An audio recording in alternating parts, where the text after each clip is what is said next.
Sebuah kisah terbaik anak bangsa Indonesia bertutur tentang perjalanan kehidupan anak manusia di zaman kerajaan Tanah Jawa melalui sentuhan sejarah dan fiksi yang nyaris sempurna.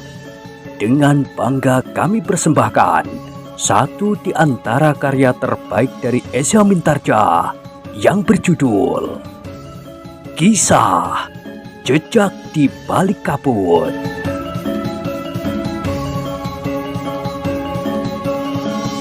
Pada kesempatan yang sangat baik ini, kita masuk pada episode yang ke-185. Selamat menikmati.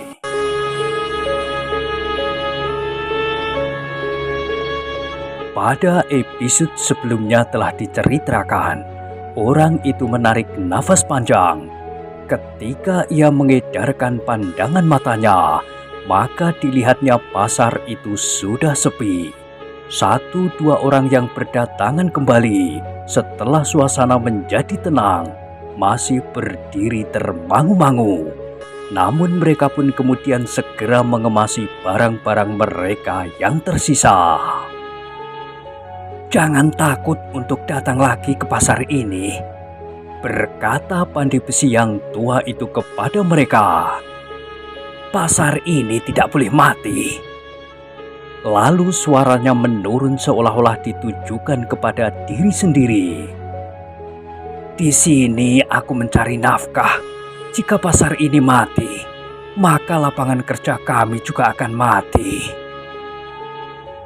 "Tidak, Kek," sahut Paksi Pamekas. "Kakek sudah mempunyai beberapa orang langganan.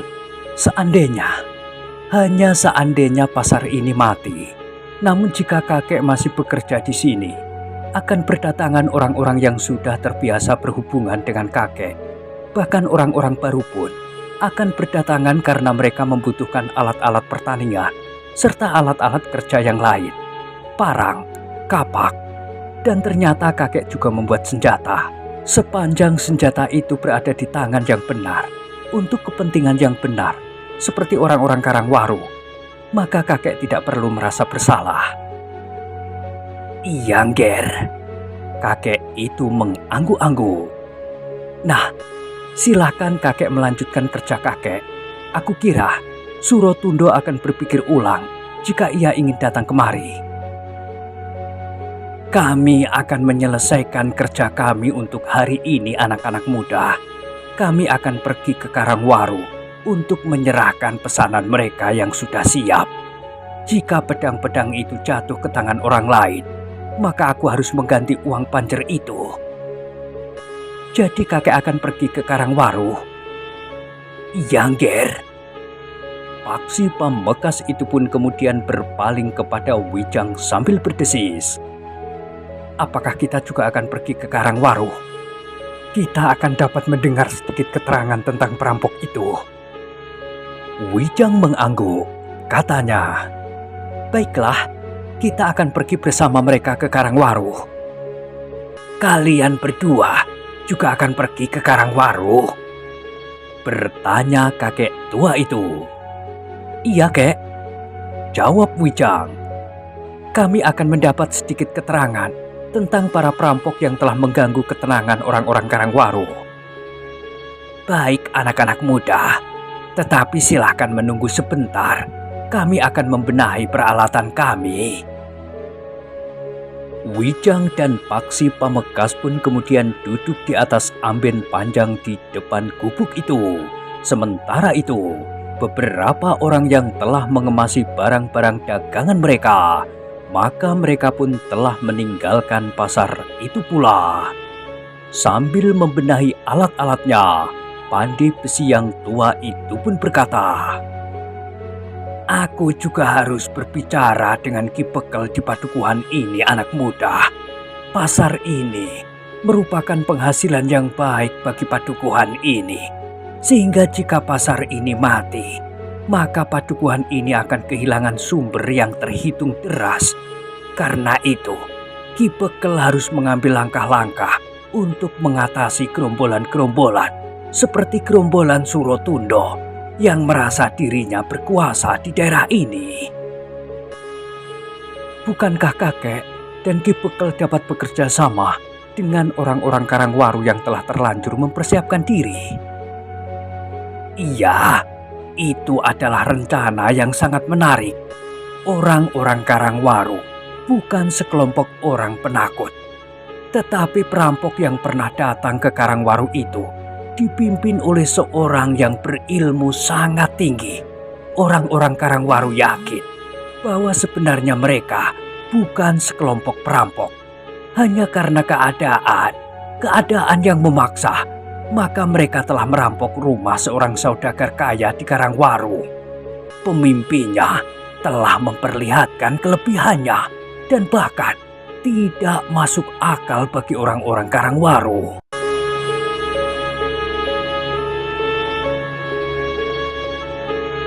Wijang dan Paksi Pamekasan mengangguk-angguk. Bagi keduanya, keterangan itu sudah mengarah pada sekelompok orang yang merampok di Karangwaru itu. Tentu Ki Gede Lenglengan dan beberapa orang yang mengikutinya. Dengan demikian maka mereka menjadi semakin yakin bahwa arah yang mereka tempuh adalah arah yang benar. Demikianlah, setelah para pandai besi itu selesai mengemasi alat-alatnya, maka mereka pun meninggalkan gubuk mereka sambil membawa pedang yang telah siap untuk mereka serahkan kepada orang-orang Karangwaru.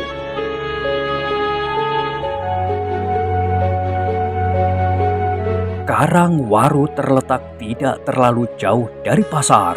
Bahkan Karangwaru adalah sebuah padukuhan yang terletak di Kademangan yang sama. Ternyata Ki Bekel di Karangwaru adalah seorang yang ramah. Beberapa orang pandai besi yang membawa pedang itu diterimanya dengan baik.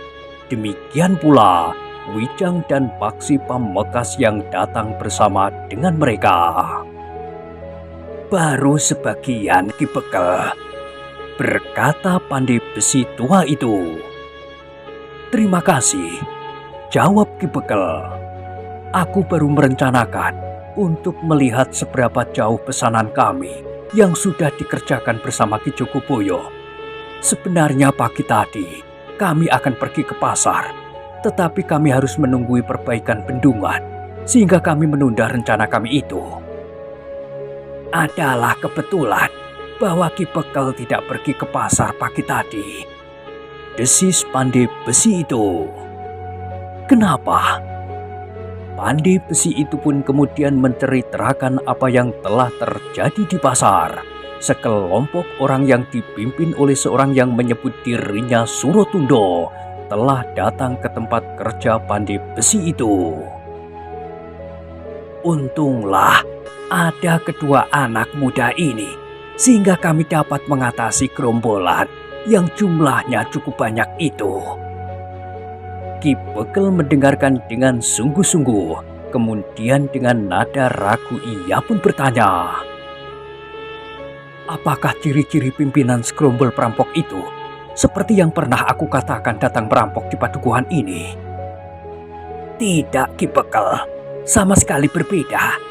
Bahkan Surotundo telah menyatakan diri untuk menjadi pelindung di daerah ini, termasuk padukuhan Karangwaru. Ki Bekel mengangguk-angguk. Katanya, dengan demikian, Surotundo itu akan dapat dengan leluasa memeras daerah yang disebutnya dilindunginya itu. Iya, karena itu maka Karangwaru tidak memerlukan lagi pedang-pedang ini, sehingga pedang-pedang ini akan diambil oleh Surotundo. Jadi Surotundo itu bukan orang yang ilmunya tidak dapat dimengerti itu. Tidak, Ki Bekel, ternyata bahwa kami mampu melawannya. Meskipun agaknya tanpa kedua orang anak muda itu, kami mengalami kesulitan karena jumlah mereka terlalu banyak. Baiklah, terima kasih atas kesediaan Kiai mempertahankan pedang-pedang kami dan bahkan mengantarkannya kemari. Mungkin kalian memerlukannya. Jika Surotundo itu datang kemari, maka sebagian dari laki-laki di Karangwaru sudah memiliki senjata yang memadai, sedangkan sebagian yang lain akan segera kami selesaikan. Terima kasih. Namun aku ingin minta kepada Ki Bekel agar kita dapat bekerja bersama menghadapi Surotundo dan para pengikutnya. Tentu, kita saling membutuhkan. Apalagi kedua orang anak muda itu. Mudah-mudahan kita akan dapat melawan Surotundo dan para pengikutnya. Namun kami, orang-orang Karangwaru, harus berhati-hati menghadapi sekelompok orang yang dipimpin oleh orang yang berilmu sangat tinggi itu. Jumlah mereka memang tidak banyak, tetapi nampaknya mereka tidak akan terlawan. Aku kira mereka tidak akan datang lagi ke padukuhan ini, Ki Bekel, berkata Wijang menyela. Ki Bekel itu mengerutkan dahinya. Pandai besi yang tua itu serta kawan-kawannya pun merasa tertarik kepada keterangan Wijang itu. Kenapa orang-orang itu tidak akan datang lagi? Bertanya Ki Bekel. Mereka hanya lewat. Pada dasarnya mereka memang bukan perampok, jawab Wijang. Dari mana kau tahu? Bertanya Ki Bekel. Wijang termangu-mangu sejenak, namun kemudian ia pun berkata, aku juga berkepentingan dengan mereka. Ki Bekel memandang Wijang dan Paksi Pamekasan berganti-ganti. Sementara itu, pandai besi yang tua itu pun berkata, jadi kehadiran kalian di sini ada hubungannya dengan perampok yang berilmu tinggi itu.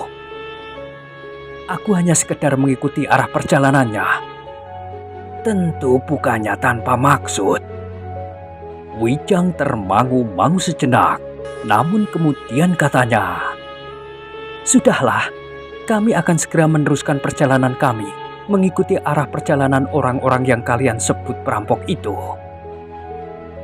Tetapi Ki Bekel itu masih bertanya, jika mereka sebenarnya bukan perampok, lalu siapakah mereka itu? Mereka pada dasarnya memang bukan perampok. Mereka justru lebih berbahaya dari sekelompok perampok. Orang itu jauh lebih berbahaya dari Surotundo. Ki Bekel dan pandai besi yang tua itu mengangguk-angguk. Sementara Wijang pun berkata, sebaiknya kami minta diri, kami akan melanjutkan perjalanan kami.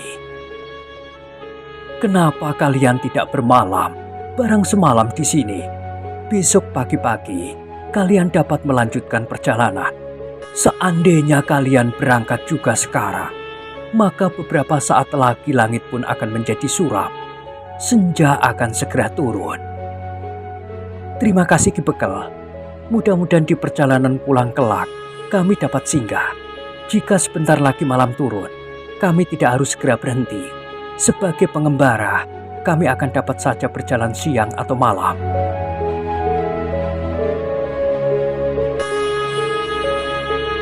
Pandai besi yang tua itu juga tidak dapat mencegah kedua anak muda itu untuk bermalam. Wijang dan Paksi Pamekasan berniat untuk melanjutkan perjalanan mereka. Setelah minum minuman hangat serta makan beberapa potong makanannya, maka keduanya pun telah minta diri. Surotundo bukan orang yang menakutkan, berkata Wijang. Jika Ki Bekel berhasil menggerakkan semua laki-laki di padukuhan ini, maka Surotundo tidak akan berani berbuat apa-apa di sini. Apalagi jika Ki Bekel berhubungan dengan para bekel di padukuhan yang lain, serta berbicara dengan Ki Demak. Kakek pandai besi itu tentu bersedia bekerja sama dengan padukuhan-padukuhan di Kademangan ini. Tentu, Nger, sahut pandai besi itu. Dengan bekerja sama, kami akan menjadi semakin kuat. Ki Bekel, berkata Wijang kemudian, kami mohon diri. Mudah-mudahan padukuhan ini untuk selanjutnya tidak akan diganggu oleh siapapun. Kek, dan saudara-saudaraku pandai besi yang lain, kami minta diri. Demikianlah, Wijang dan Paksi pun meninggalkan padukuhan itu. Namun dengan demikian mereka yakin bahwa mereka telah menempuh jalan yang benar. Mereka berada di jalan yang telah dilalui oleh Ki Gede Lenglengan menuju ke sisi selatan kaki Gunung Merapi.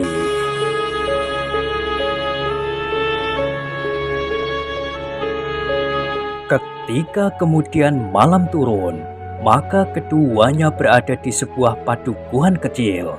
Meskipun padukuhan itu kecil, tetapi lingkungannya nampak sangat subur. Air melimpah di mana-mana. Parit-parit nampaknya tetap mengalir di segala musim. Meskipun demikian, nampaknya kehidupan di padukuhan itu tetap saja sederhana. Orang-orang padukuhan itu memanfaatkan kesuburan tanahnya secukupnya saja.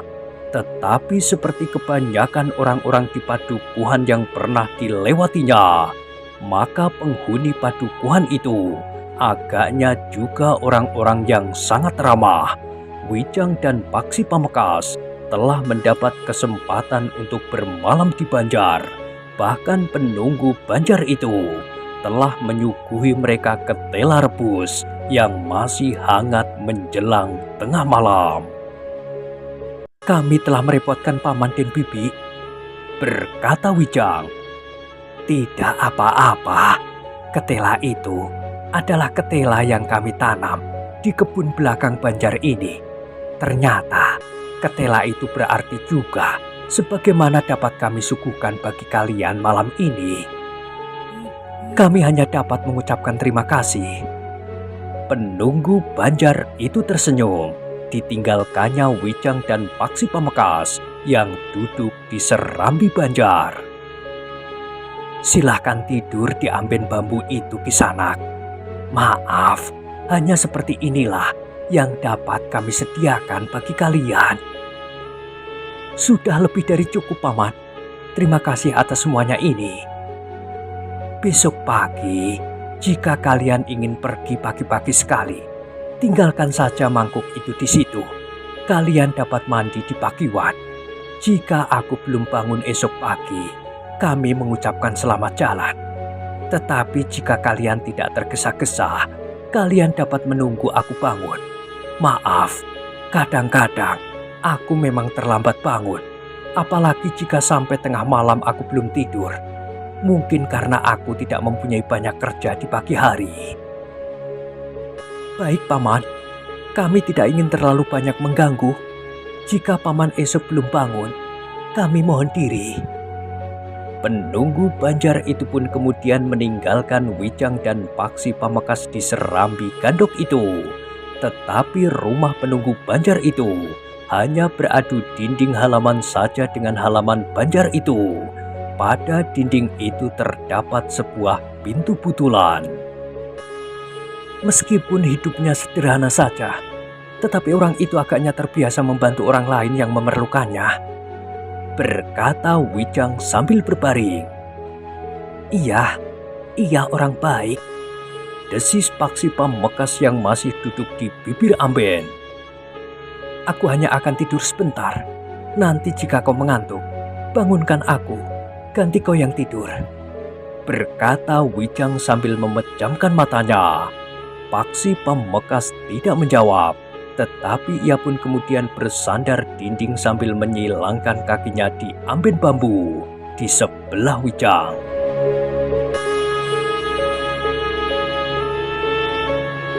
Sejenak kemudian Wijang pun telah tertidur nyenyak. Di dini hari, Wijang itu pun terbangun dengan sendirinya sebelum Paksi membangunkannya. Wijanglah yang kemudian duduk bersandar dinding, sementara Paksi Pamekasan berbaring untuk dapat tidur barang sekejap. Pagi-pagi sekali, keduanya sudah berbenah diri, kemudian bersiap untuk berangkat. "Bukankah kita tidak perlu membangunkan penunggu Banjar ini untuk minta diri?" bertanya Paksi. Wijang menggeleng. Sebelum matahari terbit, maka kedua orang anak muda itu telah meninggalkan Banjar. Mereka berjalan menyusuri jalan padukuhan yang masih sepi. Namun satu dua sudah ada orang yang terbangun dan menyapu halaman rumah mereka. dengan sapu lidi. Ketika kemudian matahari telah terbit, Wijang dan Paksi sudah berada di tengah-tengah bulak panjang.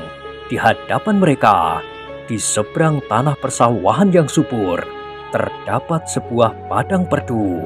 Di seberang padang perdu terdapat hutan di lereng gunung yang lebat.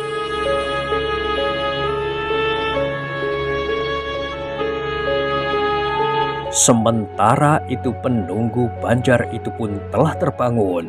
Ketika ia menggeliat, ia pun teringat bahwa ada 2 orang yang bermalam di Banjar itu.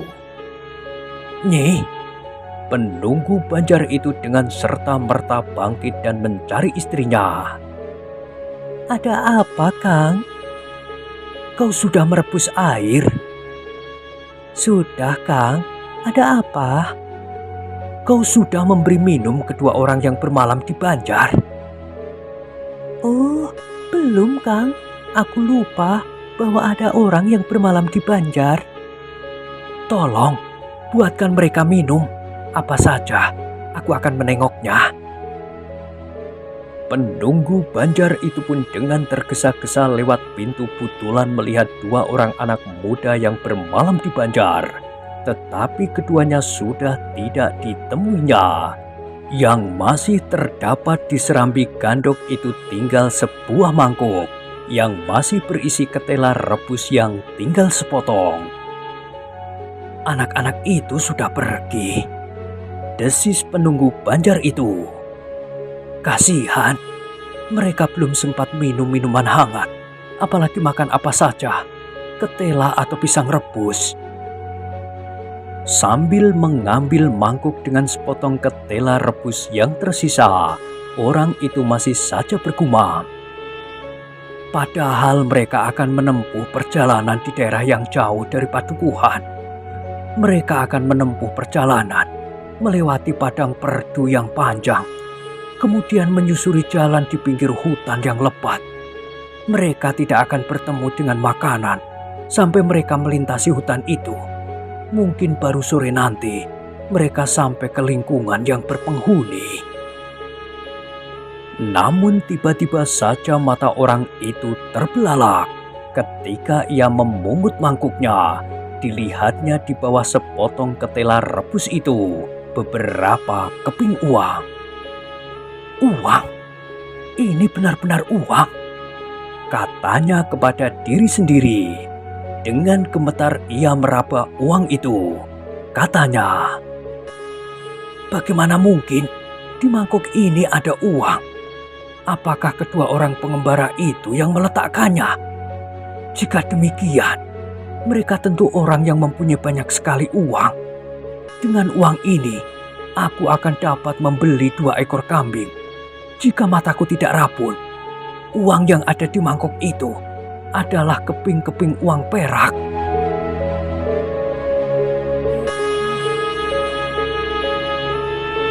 Ketika ia mengatakan kepada istrinya, maka istrinya pun menjadi gemetar. Katanya, apakah ini benar-benar uang, Kakang? Aku belum pernah melihat keping-keping uang perak. Uang, ini uang.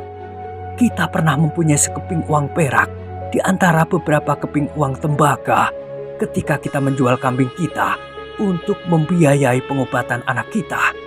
Waktu itu, kita memerlukan uang untuk membayar tabib yang baik dan membeli ramuan obat-obatan. Sehingga kita harus menjual kambing kita meskipun ditangisi oleh anak kita. Tetapi kita ingin anak itu sembuh. Sekarang kita dapat membeli kambing lagi, Kakang. Iya, besok hari pasaran, aku akan pergi ke pasar. Yang Maha Pencipta agaknya selalu memelihara ciptaannya. Anak kita akan menjadi sangat bergembira, Kang, jika ia dapat menggembalakan kambing lagi bersama teman-temannya. Aku akan membeli 2 ekor kambing muda, jantan dan betina. Sisanya dapat untuk membeli kain panjang buatmu, Nyi. Aku dapat memakai kain panjang apa saja. Kau yang membutuhkannya, Kakang. Jika ada tamu di Banjar, kau memerlukan pakaian yang lebih pantas. Kita akan membeli kain panjang 2 lembar ya, Nyi? Terserah kepada Kakang, tetapi apakah uang itu memang untuk kita? Jika tidak untuk kita, uang itu tentu tidak akan diletakkan di dalam mangkuk itu. Jika mereka hanya sekedar meletakkan selama mereka tidur, tetapi mereka lupa untuk memungutnya kembali, bagaimana? Kita akan menunggu sampai hari pasaran, Nyi. Jika benar mereka sekedar lupa, maka mereka akan segera kembali. Tetapi jika sampai pada hari pasaran mereka tidak kembali, berarti mereka tidak sekedar lupa. Jika mereka kembali gimana, Kang? Kita harus mengembalikannya, Nyi, utuh seperti saat kita temukan. Perempuan itu mengangguk-angguk. Sekarang, biarlah aku simpan uang itu bersama mangkuk dan ketela yang sepotong itu. Jika mereka memang kelupaan dan kembali lagi, kita berikan mangkuk itu sebagaimana saat aku mengambilnya, Nyi. Penunggu Banjar itu pun kemudian menyimpan uang di dalam mangkuk bersama sepotong ketela rebus itu di dalam geledek di ruang dalam rumahnya yang tidak begitu besar. Anaknya tidak pernah membuka geledek itu, sehingga ia tidak akan melihat bahwa di geledek itu ada uangnya.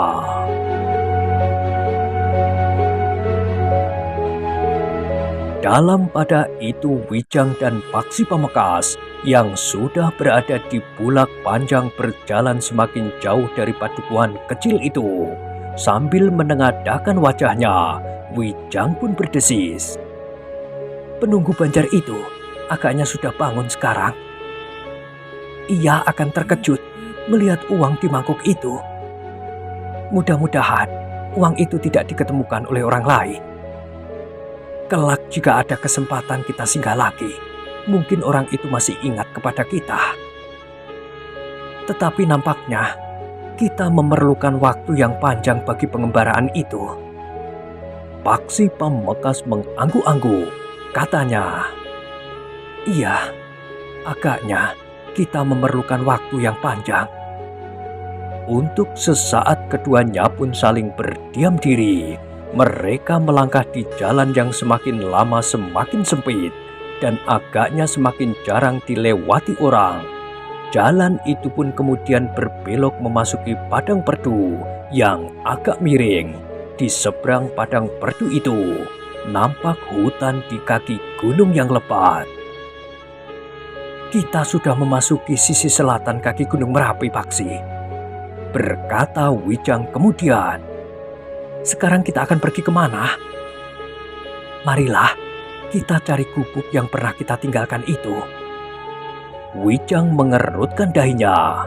Katanya, mungkin kita masih menemukan bekasnya.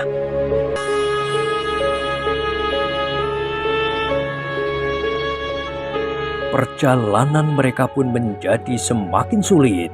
Mereka mulai berjalan di tanah yang berlekuk.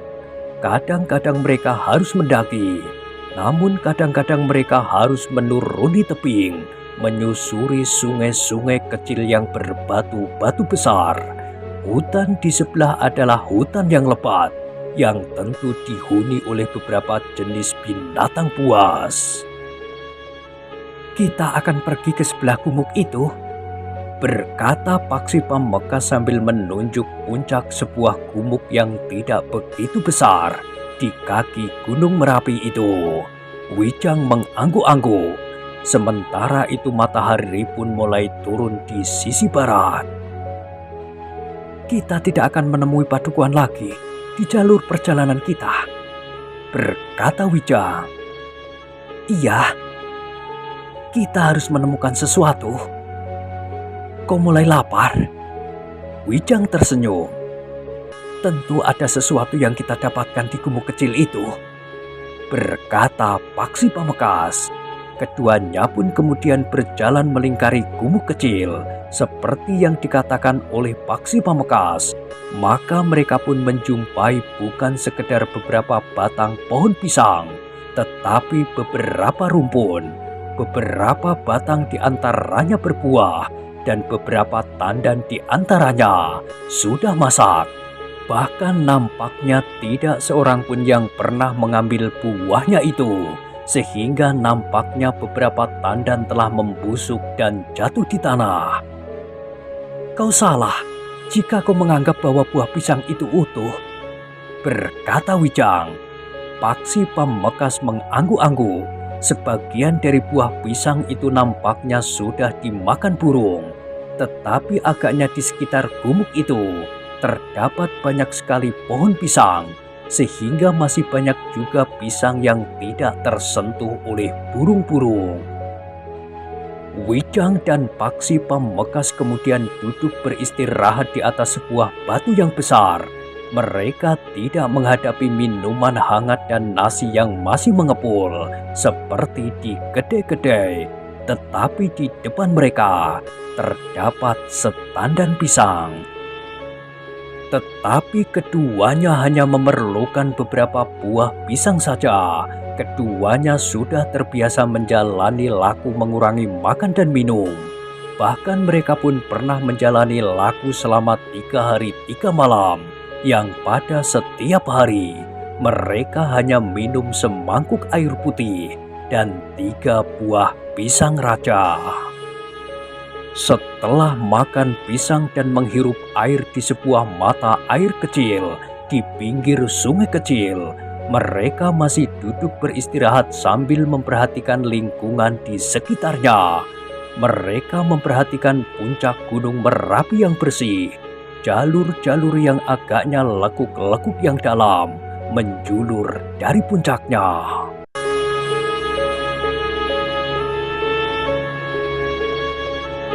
Wijang pun kemudian berdesis, "Kita tinggal melingkari gumuk ini. Kita akan segera berada di sekitar gubuk yang pernah kita tinggalkan itu."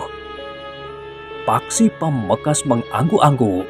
Dipandanginya puncak Gunung Merapi, hutan, lereng gunung dan jalur-jalur jurang yang dalam di lambung serta beberapa bukit yang ada di kaki Gunung Merapi itu. "Iya, kita sudah tidak jauh lagi." Wijang itu pun kemudian bangkit berdiri sambil berkata, "Kita akan meneruskan perjalanan. Mudah-mudahan kita akan sampai sebelum gelap." Keduanya pun kemudian melanjutkan perjalanan mereka, masing-masing membawa beberapa buah pisang untuk bekal di perjalanan mereka yang sudah tidak terlalu panjang lagi. Sebenarnya lah, setelah mereka melingkari gumuk kecil itu, mereka sampai di tempat yang sudah mereka kenal. Mereka berada di pinggir sebuah sungai, sebuah gerojokan berada tidak jauh agak di arah Udik. "Air terjun itu?" desis Paksi. "Iya," Wijang mengangguk-angguk. "Gubuk itu ada di seberang." Wajah keduanya menjadi cerah. Rasa-rasanya mereka menemukan kembali sesuatu yang pernah hilang. "Ingat Paksi," berkata Wijang, "di sini banyak ular. Kau harus bersiap-siap sebelum kakimu dipatuk ular yang paling tajam pisahnya." Paksi Pamekasan tersenyum. Ia pun mengangguk sambil berkata, "Aku akan menelan ramuan itu."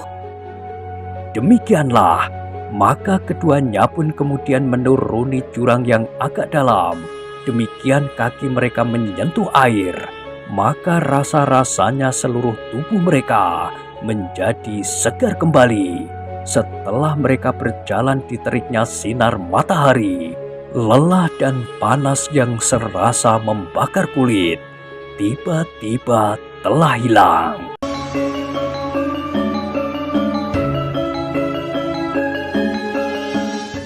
Nah, bagaimanakah kisah selanjutnya? Silahkan ikuti terus kisah Jejak di Balik Kabut pada episode berikutnya. Sampai jumpa.